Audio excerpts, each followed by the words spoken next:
Defense Secretary James Mattis has scoffed at a New York Times story that claims the National Security Council does not feel the Pentagon has provided President Trump with robust military options to counter North Korea's nuclear weapons program.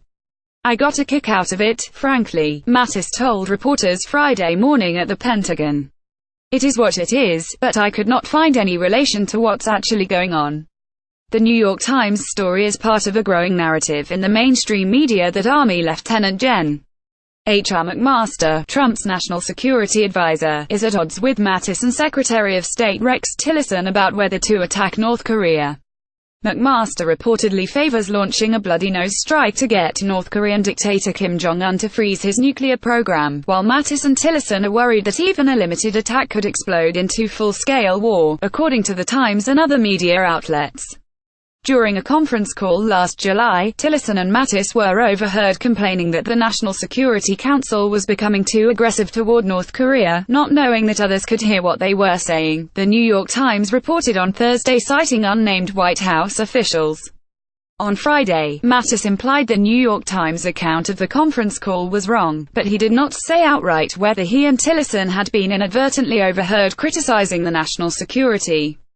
"I thought it was especially humorous that," the story reported, "we didn't realize we were still in the teleconference, that one of the people on the screen was talking with us at the same time," Mattis said. "I guess we were talking to ourselves and imagining the person on the screen." Mattis said that he and Marine Gen. Joseph Dunford, chairman of the Joint Chief of Staff, have briefed Trump several times on military options for North Korea. Only once did a member of the National Security Council not attend such a briefing, and that was because Vice President Mike Pence was traveling at the time, he said. A couple weeks afterwards, the Vice President came to the Pentagon and we briefed him on the exact same brief that the chairman and I did, Mattis said. When asked about his relationship with McMaster, Mattis said he has no problems with the National Security Council.